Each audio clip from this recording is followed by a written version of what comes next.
إن الحمد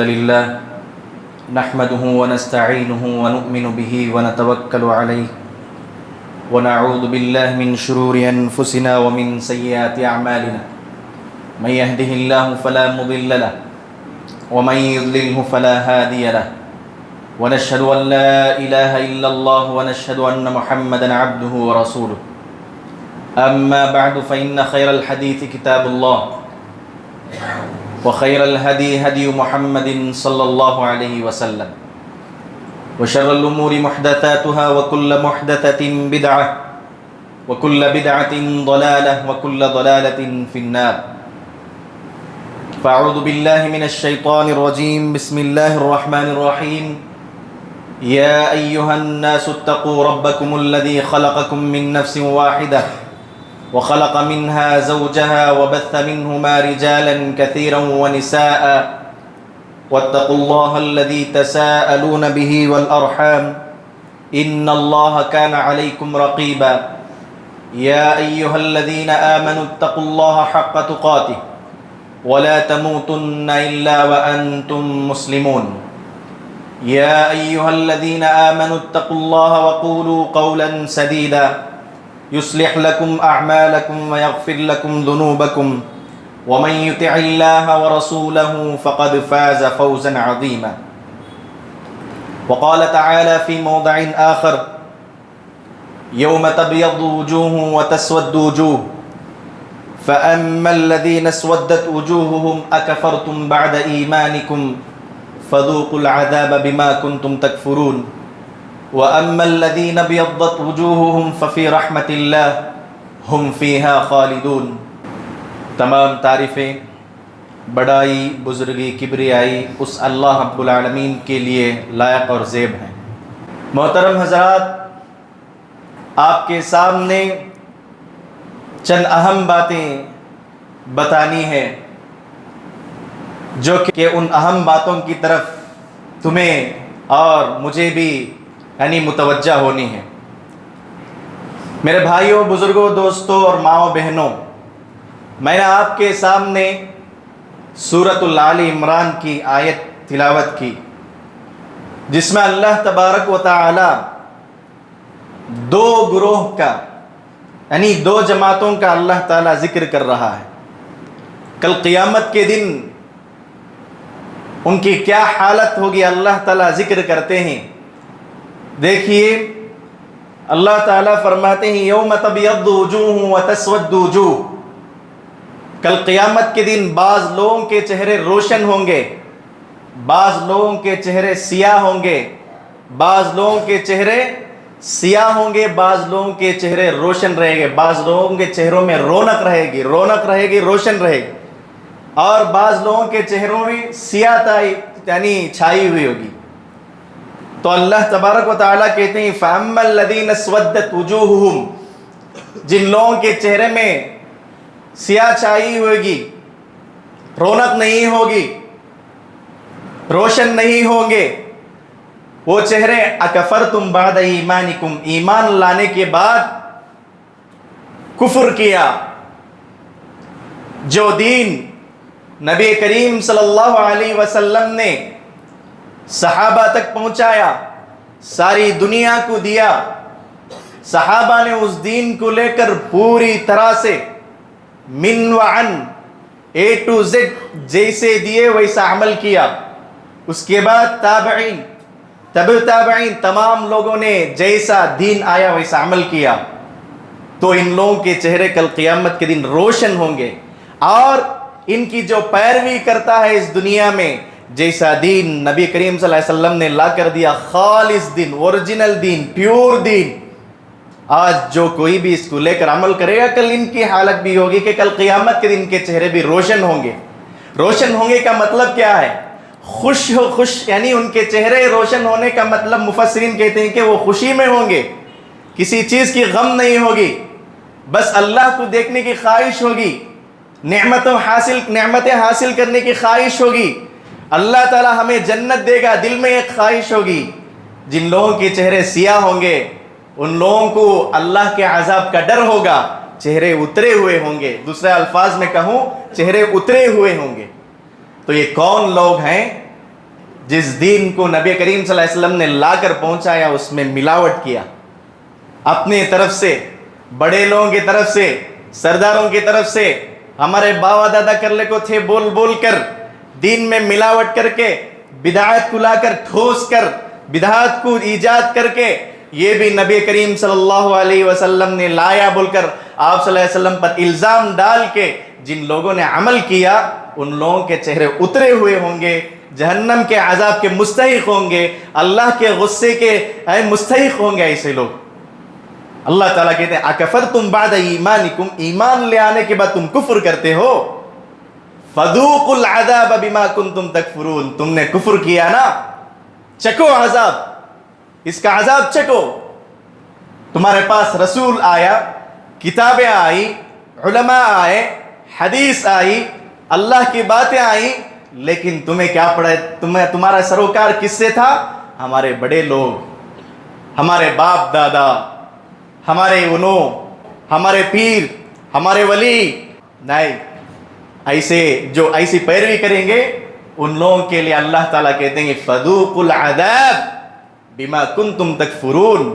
حدیث کو لے جانے کے لیے تم لوگ تیار نہیں تھے, قرآن کی آیتوں کو لے کر عمل کرنے کے لیے تیار نہیں تھے, شرک کرنے کے لیے تلے ہوئے تھے, اڑے ہوئے تھے, بدعات لے کر عمل کرنے کے لیے جمے ہوئے تھے. چکو اب فذوقوا العذاب, جہنم کا عذاب چکو بما کنتم تکفرون. اور اللہ تعالیٰ اگلی آیت میں کہا فَأَمَّا الَّذِينَ ابْيَضَّتْ وُجُوهُهُمْ, جن لوگوں کے چہرے یعنی روشن ہوں گے, تر و تازہ ہوں گے, جن لوگوں کے چہرے میں یعنی روشنی ہوگی, وہ لوگ کیسے رہیں گے؟ ان کی حالت کہتے ہیں ففی رحمت اللہ, یہ لوگ اللہ کی رحمت میں رہیں گے. اللہ تعالیٰ نے جن نعمتوں کا وعدہ کیا ان نعمتوں میں رہیں گے, اللہ کی خوشنودی حاصل کیے ہوئے رہیں گے, اللہ کی رضامندی حاصل کر کے رہیں گے, اللہ تعالیٰ کی جنت کو حاصل کر کے رہیں گے. اس کے بعد اللہ تعالیٰ کہتے ہیں ففی رحمت اللہ, جو اللہ کی رحمت انہیں ملتی ہے ہم فیہا خالدون, ٹیمپروری نہیں ہو, ٹیمپروری نہیں. اللہ تعالیٰ کہتے ہیں ہم فیہا خالدون, ہمیشہ اللہ کی رحمت میں رہیں گے, ہمیشہ کی جنت میں رہیں گے. محترم بھائیوں, بزرگوں, دوستوں اور میرے بہنوں, دیکھیے اس آیت کی تفسیر میں ابن کثیر رحمہ اللہ فرماتے ہیں جن لوگوں کے چہرے یعنی روشن ہوں گے وہ لوگ ایمان والے ہوں گے, وہ لوگ قرآن و حدیث کو صحیح طریقے سے سمجھ کر سیدھے راستے پر چلے ہوئے ہوں گے. جن لوگوں کے چہرے اترے ہوئے ہوں گے, سیاہ ہوں گے, ان لوگوں کے بارے میں کہتے ہیں مفسرین ہم اہل البدع, بدعت کو ایجاد کرنے والے, دین میں نئی چیز کو لا کر ٹھوسنے والے. اس سے مراد جن کے چہرے اترے ہوئے ہوں گے ان کی حالت اللہ تعالیٰ بیان کر رہے ہیں. محترم بھائیوں, بزرگوں, دوستوں, میرے ماؤں بہنوں, اللہ تعالیٰ ہمیں پیدا کیا تو اس کا مقصد کیا ہے؟ اس کی عبادت ہے. اللہ تعالیٰ کہتے ہیں وَمَا خَلَقْتُ الْجِنَّ وَالْإِنسَ إِلَّا لِيَعْبُدُونَ, کہتے ہیں کہ میں نے جنوں اور انسانوں کو پیدا کیا میری عبادت. وہ عبادت کیسی ہونی ہے؟ منمانی نہیں. سعید بن مسیب ایک تابعی ہیں, ان کا واقعہ بھی آتا ہے. یعنی منمانی سے ایک آدمی, سعید بن مسیب رحمۃ اللہ علیہ کہتے ہیں, ایک آدمی فجر کے بعد اٹھ کر نفل نماز پڑھنے کے لیے شروع ہو گیا. سعید بن مسیب رحمۃ اللہ علیہ اس آدمی کو روکا, نہیں تم نہیں پڑھ سکتے, فجر نماز کے بعد نفل نماز نہیں ہو سکتی تمہاری. کیوں؟ کہا نبی کریم صلی اللہ علیہ وسلم نے منع فرمایا ہے کہ سورج جب تک نہ نکلے اس وقت تک کوئی نماز نہیں, فجر کے بعد, عصر کے بعد بھی سورج ڈوبے تک کوئی نماز نہیں. اس آدمی نے پوچھا سعید بن مسیب رحمۃ اللہ علیہ کے پاس هل يعذبني اللہ تعالی علی الصلاۃ, کیا نماز پڑھنے پر اللہ مجھے عذاب دے گا کیا؟ سعید بن مسیب رحمۃ اللہ علیہ نے جواب دیا تیرے نماز پڑھنے پر عذاب نہیں, تیرے سنت کی خلاف ورزی پر اللہ عذاب دے گا. مخالفت سنت نبی کریم صلی اللہ علیہ وسلم نے روکا ہے, اس وقت تو پڑھ رہا ہے, اس لیے اللہ تجھ پر عذاب دے گا. تو محترم بھائیوں, بزرگوں, دوستوں, میرے ماؤں بہنوں, دیکھو آج کتنی خلاف ورزیاں. شعبان کا مہینہ آتا ہے, شعبان کا مہینہ آتا ہے, کرنے کے جو کام ہیں وہ نہیں کرتے, بڑے لوگوں کے، پیروں کے، مریدوں کے، اولیاءوں کے، بزرگوں کے، باپ داداؤں کے 100 سال سے کرتے ہیں، 200 سال سے کرتے ہیں، یہ دلیلیں لا کر شب معراج، شب برات، میلاد النبی جو دین کا حصہ نہیں ہے، بدعت ہے، جو خود سے ایجاد کیا ہوا چیز ہے. کیا میں پوچھتا ہوں کہ ابو بکر رضی اللہ عنہ، عمر رضی اللہ عنہ، علی رضی اللہ عنہ، عثمان رضی اللہ عنہ، ان تمام لوگوں سے بڑھ کر ہمارے پاس ایمان ہے؟ کیا ان لوگوں سے بڑھ کر میرا ایمان، آپ کا ایمان ہے؟ دل پر ہاتھ رکھ کر گواہی دو، دل پر ہاتھ رکھ کر ایمانداری سے کہو کہ تمہارا ایمان میرا ایمان صحابہ سے بڑھ کر ہے؟ نہیں ہے. فتنے کے دور میں جی رہے ہیں، کس پارٹی والا کب پیسے دے گا، ایمان کو کب بیچیں گے معلوم نہیں. ایسے ایمان رکھ لے کر ہم صحابہ سے آگے بڑھنے کی سوچتے ہیں بدعت کو لے کر. محترم بھائی، یہ بات کبھی آپ مت سوچیں کہ آپ بدعت کر کے جنت کو چلے جائیں گے. ہر خطیب، خطبہ دینے والا ممبر پہ رسول صلی اللہ علیہ وسلم کی ممبر پر کھڑے ہو کر کہتا ہے، لیکن اپنے ذمہ داروں کو ڈر کے، متولیوں کو ڈر کے، بستی کے بڑے لوگوں کو ڈر کے حق نہیں بولتا. یعنی عربی خطبہ پڑھتا ہے کیا، کل بدعت ضلالہ، ہر بدعت گمراہی ہے، وکل ضلالۃ فی النار، ہر گمراہی لے جا کر جہنم میں پہنچاتی ہے. جب تم ممبر رسول پہ کھڑے ہو کر کہتے ہو لیکن حق بتانے سے شرم نہیں آتی کہ حق نہیں بول سکتے تم. شب معراج کچھ نہیں ہے، میلاد النبی کچھ نہیں ہے، شب بارات کچھ نہیں ہے، 15 شعبان میں کچھ عبادتیں نہیں ہیں، سب ضعیف روایتیں ہیں جس کی کوئی حیثیت نہیں، لوگوں نے بنا لیا ہے. محترم بھائیو، دین کوئی ترکاری کا بزنس نہیں ہے، یہ دین کوئی معمولی چیز نہیں ہے. اس کے لیے نبی کریم صلی اللہ علیہ وسلم کی قربانیاں تھی. جنگ احد کا موقع ہے، اس دین کو لے آ کر پہنچانے کے لیے بہت ساری قربانیاں دینی پڑی. نبی کریم صلی اللہ علیہ وسلم کو، صحابہ کو آپ اس دین کو لے کر کھلواڑ کر رکھے ہو. ہاں، باپ دادا کے یعنی باتوں کو لے کر قرآن حدیث کو پیچھے ڈال دیا. محترم بھائیو، جنگ احد کا موقع تھا، دشمن نبی کریم صلی اللہ علیہ وسلم پر حملہ کر دیتا ہے. نبی کریم صلی اللہ علیہ وسلم گڑھے میں گر جاتے ہیں، سر پر زخم آتی ہے، دانت ٹوٹ جاتی ہے. نبی کریم صلی اللہ علیہ وسلم اس وقت بھی کہتے ہیں، میری امت اللہم اہدی قومی فإنہم لا یعلمون، اللہ یہ قوم میں کون نہیں جانتی، انہیں ہدایت دے. جتنی امانت داری سے دین لا کر پہنچایا، اس دین کو کھلواڑ کر کے رکھا ہے. بلال رضی اللہ عنہ نے اس دین کے لیے، اس عقیدہ توحید کے لیے، اللہ کے خالص دین کے لیے مکے والوں سے مار کھائے، مکے والوں کی تکلیفیں برداشت کی، مکے والوں کے سزائیں ان لوگوں نے برداشت کر لیے، لیکن کبھی دین میں ملاوٹ نہیں کیا. بلال رضی اللہ عنہ کے بارے میں آتا ہے، مکے کی گرم ریتیلی زمین تھی، یعنی سخت دھوپ تھا.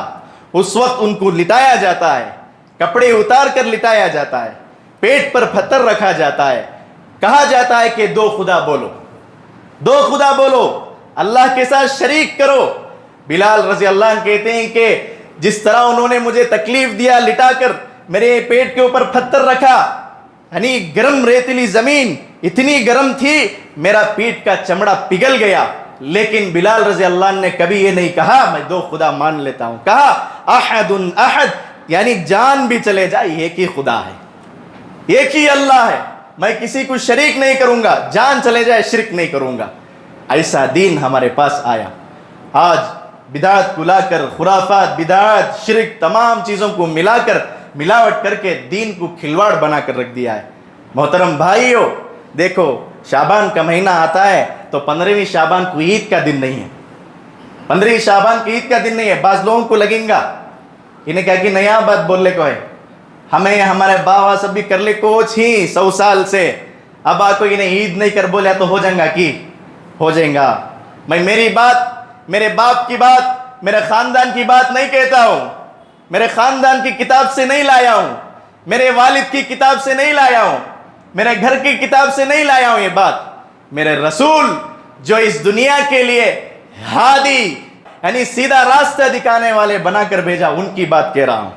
کہتے ہیں کہ 15 شعبان کی کوئی حدیث نہیں ملتی ہے تو ضعیف حدیث ہے جس کو لے کر لوگ عمل کرتے.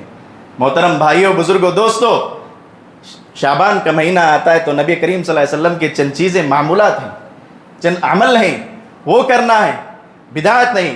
نبی کریم صلی اللہ علیہ وسلم شعبان کا مہینہ آتا تو زیادہ روزہ رکھتے تھے، کثرت سے روزہ رکھتے تھے، نفل روزے رکھتے تھے۔ رکھو، نبی کریم صلی اللہ علیہ وسلم کی امتی کہتے ہو اپنے آپ کو، آپ اور میں، رکھو نفل روزے رکھو۔ کیوں یہ حدیث آپ کے سامنے نظر نہیں آتی؟ کیا حضرت رمضان کا روزہ رکھنا ہوتا نہیں، نفل کا رکھنا؟ شرم ہو تمہاری زندگی پر، ایسی زندگی سے جینے سے مرنا بہتر ہے۔ جس رب کے لیے ہم عبادت نہیں کرنا ہے، کر نہیں سکتے، نہیں کرنا چاہتے ہیں تو مر جاؤ، بہتر ہے کہ گناہ کم ہو جائیں گے۔ اسی وقت کیا ہو جائے گا، تمہارے یعنی اعمال نام بند کر دیے جائیں گے۔ محترم حضرات، میرے ماؤں بہنوں، دین کو کھلواڑ کر کے مت رکھو۔ اگرچہ تمہارے پاس کوئی بیماری ہے، عذر ہے، اللہ تعالیٰ اسے روزہ نہیں رکھ سکتے، اسے اللہ تعالیٰ نے بہت ساری چیزیں رخصت دے رکھی ہے۔ آپ شعبان کے مہینے میں کچھ کرنا ہی چاہتے ہو تو رکھو۔ نبی کریم صلی اللہ علیہ وسلم زیادہ سے زیادہ روزہ رکھتے تھے، نفل روزہ رکھتے تھے، رکھو۔ عائشہ رضی اللہ عنہا کے بارے میں آتا ہے کہ عائشہ رضی اللہ عنہا کہتی ہیں کہ میں نے شعبان کے یعنی مہینے میں نہیں نبی کریم صلی اللہ علیہ وسلم کو زیادہ روزہ رکھتے ہوئے دیکھا، نفل روزے۔ کیوں؟ رمضان کی تیاری اکثر لوگوں کو معلوم نہیں ہوتا۔ جس وقت مائک میں بولتے ہیں آج چاند نظر آ گیا تبھی رمضان یاد آتا، لیکن نبی کریم صلی اللہ علیہ وسلم رمضان کی تیاری شعبان میں شروع کر دیتے، روزوں کے ذریعے، نفل روزوں کے ذریعے۔ عائشہ رضی اللہ عنہا کے بارے میں آتا ہے کہ کہتی ہیں رمضان میں چند روزے چھوٹ جاتے میرے، ان روزوں کی قضا، وہ روزوں کی قضا میں شعبان کے مہینے میں کرتی ہوں۔ رکھو میری ماؤں بہنوں، بھائیوں، بزرگوں، دوستوں، رکھو۔ آپ کے روزے رمضان میں چھوٹ گئے تھے، 1 روزہ 2 روزہ 10 روزے جتنے بھی شعبان کے مہینے میں رکھ کر قضا کرو۔ نہیں ناٹک شروع کیا معلوم؟ 15ویں شعبان کی رات پورا جگ کو عبادت کرنا، رات پورا جگ کو عبادت کرنا، یہ عبادت ثابت نہیں ہے، کیا فائدہ؟ اللہ تعالیٰ سورۃ الکہف میں، سورۃ الغاشیہ میں کہتے ہیں بعض لوگوں کے عبادت کے سلسلے میں بتاؤں، کہتے ہیں قُلْ هَلْ نُنَبِّئُكُمْ بِالْأَخْسَرِينَ أَعْمَالًا، اے لوگو سنو، وہ لوگ جو عمل کر کے نقصان میں ہیں، گھاٹے میں ہیں، خسارے میں ہیں، ان لوگوں کون بتلاؤں؟ الَّذِينَ ضَلَّ سَعْيُهُمْ فِي الْحَيَاةِ الدُّنْيَا، وہ کیا کیے؟ اپنی منمانی زندگی گزار رہے تھے، قرآن حدیث کے خلاف، سنت کے مطابق نہیں۔ پھر اللہ تعالیٰ کہتے ہیں بعض لوگوں کے عمل بیکار جائیں گے۔ کیسے معلوم؟ کیسے لوگ تھے معلوم؟ اللہ تعالیٰ کہتے ہیں وجوہ یومئذ خاشعہ، کل قیامت کے دن ان کے چہرے جھکے ہوئے ہوں گے، شرمندہ ہوں گے، شرمسار ہوں گے، شرم سے جھکے ہوئے ہوں گے۔ وجوہ یومئذ خاشعہ، یہ کیسے لوگ معلوم؟ گناہ کیے ہوئے نہیں، نیکی میں آگے رہنے والے، ہر نیکی میں عاملۃ ناصبہ۔ اللہ تعالیٰ کہتے ہیں سب لوگوں پہ یہ صورت یاد بھی ہے، عاملۃ ناصبہ، ایسا عمل کرنے والا، عمل کر کے ایک عمل بھی نہیں چھوڑا ہوگا، نیک کر کے تھک گیا ہوگا، لیکن کل قیامت کے دن اللہ کے سامنے سر جھکائے ہوئے شرمندہ ہو کر کھڑا ہوگا۔ کیوں؟ نبی کریم صلی اللہ علیہ وسلم نے جو چیز دین نہیں بتلایا اس کو عمل کیا، بدعت لے کر ایجاد کر کے۔ بدعت کس کو کہتے ہیں وہ بھی بتاتا چلوں۔ بدعت جو نبی کریم صلی اللہ علیہ وسلم نے نہیں بتایا، جو میں اور تم دین کا حصہ سمجھ کر عمل کرتے ہیں، اس کو بدعت کہتے ہیں۔ اللہ تعالیٰ نے آیت اتار کر دین کو مکمل کر دیا۔ الیوم اکملت لکم، عرفہ کے دن، الیوم اکملت لکم دینکم واتممت علیکم نعمتی ورضیت لکم الاسلام دینا۔ الیوم اکملت لکم، لوگو آج تمہارے لیے میں نے تمہارے دین کو مکمل کر دیا ہے، سیل ختم۔ اس میں کوئی لا کر امینڈمنٹ نہیں کر سکتا، دنیا کی کتابوں میں کر لے سکتا ہے۔ اللہ تعالیٰ تبھی بول دیا، سیل رکھ دیا اللہ تعالیٰ، الیوم اکملت لکم دینکم، تمہارے لیے آج کے دن تمہارا دین کو مکمل کر دیا ہوں۔ واتممت علیکم نعمتی، اور میرے نعمتوں کو تم پر میں نے کیا کر دیا؟ مکمل کر دیا ہے۔ ورضیت لکم الاسلام دینا، تمہارے لیے دین اسلام دین ہے بول کر میں اس پر راضی ہو گیا۔ اگر اس کے بعد کوئی آ کر کہتا ہے نبی کریم صلی اللہ علیہ وسلم نے جو چیز بتایا نہیں، جو سنت میں نہیں ہے، جو قرآن میں نہیں ہے، وہ کیا ہے؟ بدعت ہے۔ امام مالک رحمہ اللہ نے کہا کہ جس وقت اللہ تعالیٰ نے یہ آیت اتاری اس وقت جو عمل نہیں تھا، آج وہ عمل سنت رسول نہیں ہو سکتا۔ فلا یکون اليوم دینا فلا یوم علیہ دین، آج کے دن وہ عمل سنت رسول نہیں ہو سکتا جب جو سنت رسول نہیں تھا، جب آیت اترتے ہوئے نبی کریم صلی اللہ علیہ وسلم کے بارے میں آتا ہے، آپ صلی اللہ علیہ وسلم کو اللہ تعالیٰ قرآن میں کہیں نام لے کر نہیں پکارا۔ آپ صلی اللہ علیہ وسلم کا مقام، مرتبہ، عزت اللہ تعالیٰ کے نزدیک اس کے نظر میں بلند ہے۔ آپ قرآن اٹھا کر پڑھ لیں، 30 جز اٹھا کر پڑھ لیں، کہیں آپ صلی اللہ علیہ وسلم کو نہیں پکارا۔ موسیٰ علیہ السلام کو پکارا، یا موسیٰ لا تخف، اے موسیٰ مت ڈرو، تم فرعون کے پاس جا رہے ہو، میں تمہارے ساتھ۔ یا عیسیٰ انی متوفیک ورافعک، یا زکریا انا نبشرک بغلام اسمہ یحییٰ، یا یحییٰ خذ الکتاب بقوہ۔ اسی طرح اللہ تعالیٰ نے بہت سارے پیغمبروں کے بارے میں اللہ تعالیٰ نے نام لے کر، لیکن نبی کریم صلی اللہ علیہ وسلم کے اللہ تعالیٰ نے جب مخاطب کرنا چاہا، یا ایہا النبی، اے نبی، محمد نہیں پکارا، اے نبی، عزت سے اللہ تعالیٰ کے نظر میں آپ صلی اللہ علیہ وسلم کا مقام بہت اونچا ہے۔ یا ایہا النبی لم تحرم ما حل اللہ لک، یا ایہا النبی اتق اللہ ولا تطع الکافرین، یا نساء النبی لستن کاحد من، اس طرح سے پکارا۔ لیکن جب شرک کی بات آئی تو اللہ تعالیٰ نے خود ڈائریکٹ مخاطب ہوا، لئن اشرکت، اے پیغمبر آپ بھی شرک کریں گے، میرے ساتھ شریک کریں گے، لیحبطن عملک، نبی بول کو نہیں دیکھوں گا، تمہارے عمل پورے برباد کر دوں گا، ضائع کر دوں گا، بیکار کر دوں گا، بولا اللہ تعالیٰ۔ محترم بھائیو، ایک طرف ہم درگاہ کا رخ کرتے ہیں، ایک طرف مسجد کا رخ کرتے ہیں، ایک طرف ہم بدعت ایجاد کر رہے ہیں، ایک طرف سنت زندہ کر رہے ہیں، فائدہ کیا؟ فائدہ کیا ہے؟ میں پوچھتا ہوں سوال آپ لوگوں سے، کیا جس تھیلی میں سوراخ ہو اس میں پیسے جما سکتا ہے کوئی؟ کوئی کہتا ہے جما سکتا ہے، وہ بیوقوف ہے، دیوانہ ہے، پاگل ہے، مینٹل ہے۔ کوئی کہتا ہے کہ سوراخ جس تھیلی میں پیسے جما سکتے ہیں، تو ویسی ہی بات ہے، ایک طرف تم درگاہ کو جاتے ہو، مزاروں پر سجدہ کرتے ہو، رب العالمین کے غصے کو اٹھاتے ہو، ادھر آ کر نماز پڑھتے ہو، تمہارے عمل کہاں قبول ہوئے؟ بیکار ہو رہے ہیں۔ اسی لیے اللہ تعالیٰ نے کہا، ڈکلیئر کر دیا، تم دوسرے گناہ کر کے آؤ، میں تمہیں معاف کرتا ہوں۔ انہ من یشرک باللہ فقد حرم اللہ علیہ الجنہ، جو اللہ کے ساتھ شریک کرتا ہے میں کیا کرتا ہوں؟ جنت اس پر حرام کر دیتا ہوں، کبھی جنت کو نہیں جا سکتا۔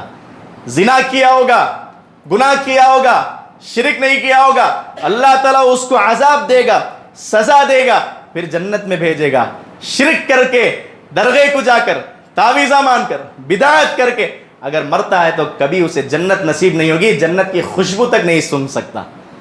اس طرح سے وعید آئی ہے۔ اللہ تعالیٰ صاف طور پر قرآن میں کہتے ہیں، ان اللہ لا یغفر ان یشرک بہ ویغفر ما دون ذلک، کہتے ہیں بے شک اللہ تعالیٰ شرک کو کبھی معاف نہیں کرتا۔ شرک کیا چیز ہے؟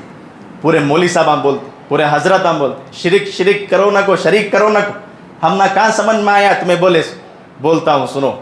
شرک یہ ہے اللہ کے حق کو تم لے جا کر کسی بندے کو دیتے ہو، تکلیف دور کرنے والا، مصیبتوں کو دور کرنے والا، پریشانیوں کو دور کرنے والا کوئی ہے، کوئی ذات ہے تو وہ رب العالمین کی ہے، انسان نہیں کر سکتا۔ جاؤ جا کر پوچھو انسان سے، تکلیف کے وقت ایک بار تمہاری مدد کرے گا، 2 بار مدد کرے گا، 3 بار مدد کرے گا، 4تھے بار کہے گا میں ملا تجھے دیوانہ، میرے پاس ہی آلے کو ہے۔ لیکن رب العالمین ایسا نہیں۔ رب العالمین تم دنیا کی بڑی مصیبت لے کر آؤ، کبھی رب العالمین نہیں کہے گا کہ کتنے بار تیری مدد کرنا۔ انسان یہ چیز لے جا کر کسی بابا کے پاس، درگاہ کے پاس، مزار کے پاس، تعویذ بند کو، بدعت کر کو کرتا ہے تو یہ شرک۔ میں ایک موٹی مثال دیتا ہوں آپ کو، بولے تو لوگ غصہ کرتے، انہیں کیا بولنا آگا سو، اسے کیا معلوم، درگاہ کے بارے میں کیا معلوم، ہو با معلوم نہیں مجھے، لیکن جو معلوم ہے میں بولتا ہوں۔ قرآن نے کہا ہے، اللہ تعالیٰ بولیا ہے، رسول صلی اللہ علیہ وسلم بولے ہیں، تیری بات میں کہیں لوں، نبی کریم صلی اللہ علیہ وسلم کی بات آنے کے بعد تو شرک کر، اوندہ پڑھ، کیا بھی کر، میں تیری بات لینے والا نہیں. اللہ اس کے رسول کی بات آ گئی تو تیرا شرک لے جا کاندھی کچرے میں ڈال، تیرا بدعت لے جا کچرے میں ڈال، تیرے بڑے لوگوں کو لے جا کچرے میں ڈال، کوئی فائدہ نہیں. آج صبح بھی میں نے ایک آیت آپ کے سامنے پڑھی، یوم تقلب وجوہہم فی النار، کل قیامت کے دن اللہ تبارک و تعالی جو لوگ منمانی سے زندگی گزارے ہوں گے ان لوگوں کے سلسلے میں کہا کہ ان لوگوں کو چہروں کے بل جہنم میں ڈھکیلا جائے گا. اس وقت افسوس کریں گے، یا لیتنا، کاش اطعنا اللہ و اطعنا الرسول، کاش ہم لوگ اللہ اس کے رسول کی اطاعت کر کو زندگی میں کامیاب زندگی گزارتے تو اچھا رہتا، یہاں بھی کامیابی ملتی. اس کے بعد کہتے وقالوا ربنا انا اطعنا سادتنا وکبرانا، اے اللہ ہم کیا کر لیے، بہت بڑی غلطی کر دی ہے ہمیں دنیا میں.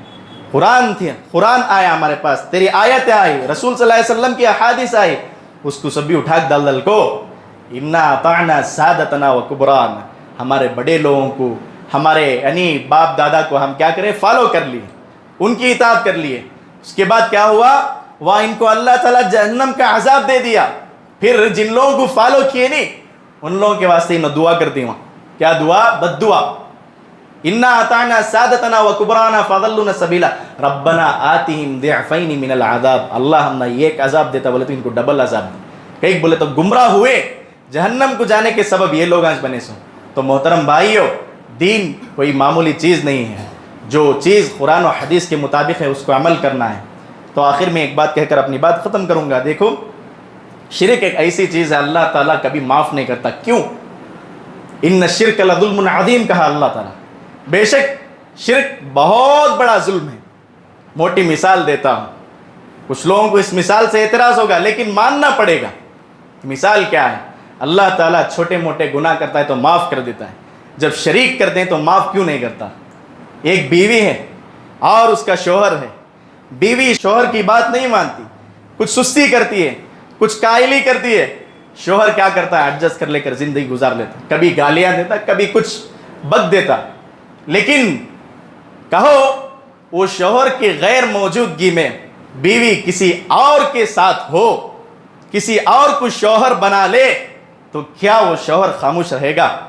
ہم نے کئی مسئلے جماعت میں دیکھے، یہاں بھی باہر کئی یعنی جگہ گئے، ایک ہی زبان سے نکلا ہے اس شوہر کے زبان سے جو لفظ، کیا معلوم، اسے زندہ مرا ڈال کو جیل کو چلے جاؤں گا، اس کے ساتھ زندہ نہیں رہوں گا. تیری غیرت یہاں جاگتی ہے، تیرے ساتھ کسی اور کو شریک نہیں کرنا، تیرا جو شوہر کا حق ہے کوئی اور نہیں آنا. تو اللہ تعالیٰ تجھے پیدا کیا، مجھے پیدا کیا، کھلا رہا ہے، پلا رہا ہے، تو اس کا حق لے جا کر کسی اور کو دے رہا ہے. تب تیری بات آئی تو جان سے مرانے کی بات، جب اللہ کی بات ہے تو بڑے لوگوں کی بات. کہاں کی انصاف؟ بتلاؤ، اپنے دل پر ہاتھ رکھ کر کہو. محترم بھائیو، شرک سے بچو، دنیا اور آخرت برباد ہو جاتی ہے. تو آخر میں رب العالمین سے دعا ہے کہ رب العالمین ہم تمام لوگوں کو شرک جیسی بری بیماری سے بچائے رکھے، توحید پر اللہ تعالیٰ میں قائم رکھے، آخر دم تک اللہ تعالیٰ ہمیں لا الہ الا اللہ محمد الرسول اللہ پر رکھے، اور اللہ تعالیٰ کل قیامت کے دن ہمیں نبی کریم صلی اللہ علیہ وسلم کے ہاتھ سے حوض کوثر پینے کا موقع عطا فرمائے. آمین. وآخر دعوانا ان الحمد للہ رب العالمین.